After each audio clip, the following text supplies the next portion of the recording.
I've watched a few videos this week that were interesting, informative, that I want to comment on. But I can't because it always goes back into other issues. It's like, because it's all connected.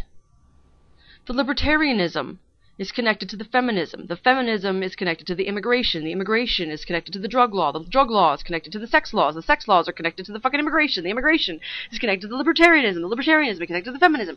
It's all connected. Okay, first off, let me tell you, I live in Arizona. I live in Maricopa County, Arizona. Sheriff Joe Arpaio is my personal sheriff. Living in Arizona, living in Maricopa County, understanding this immigration stuff, and, speaking out against Joe and his immigration crap, and then noticing all of the sex trafficking talk.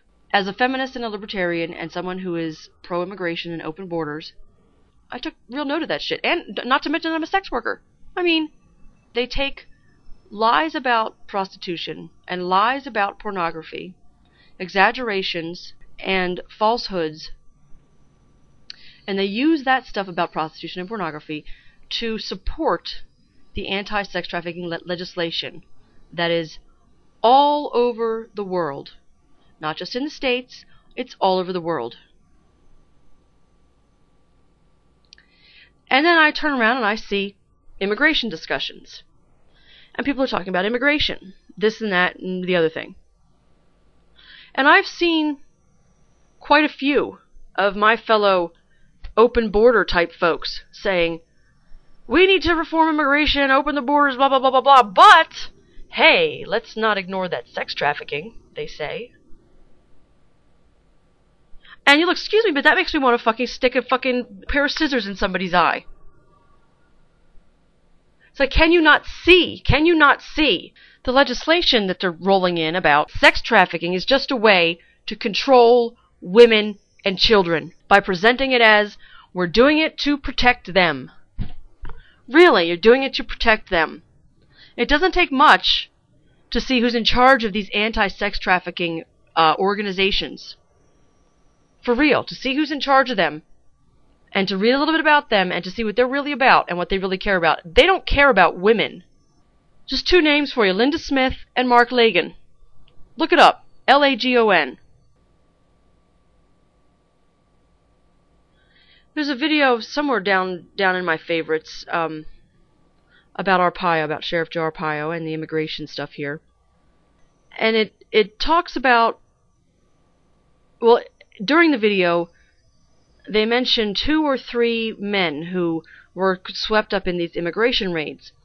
One of them was a citizen, United States citizen, born in the country. One of them might not have been a citizen, but he had the right papers. He just didn't have them on him. One of the fellows, he was in for 7 days in custody. One of the fellows was in for like 3 days in custody. And then at the very end, they have a woman.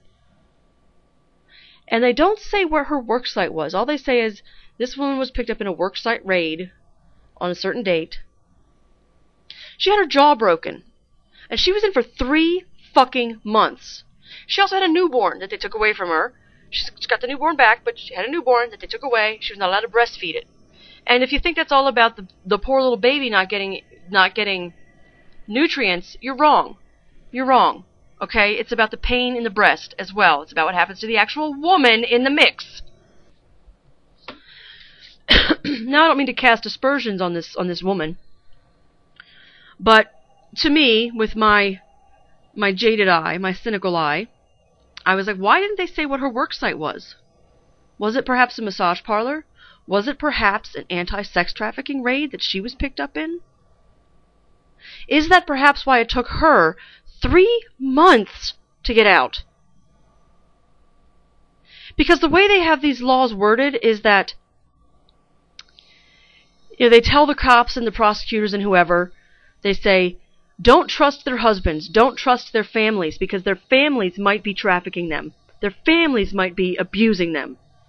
So when the husband or the father or the brother shows up with the documents needed to release this woman, say, here are her papers, they ignore him, and they ignore those papers, and they say, no, we're not going to trust you because you might be sex trafficking her. I mean, 3 months versus 7 days. 3 months and a broken jaw versus 7 days.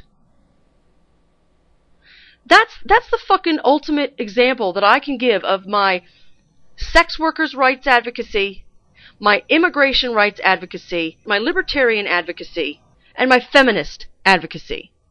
All right there in one little fucking video. I feel like I've just been ranting because it's so many different subjects. I always get to the end of these things and I feel like I haven't really talked about anything because I've talked about everything. But that's just the way it goes, I guess. All right, whether or not it made sense. Thanks for listening. Bye.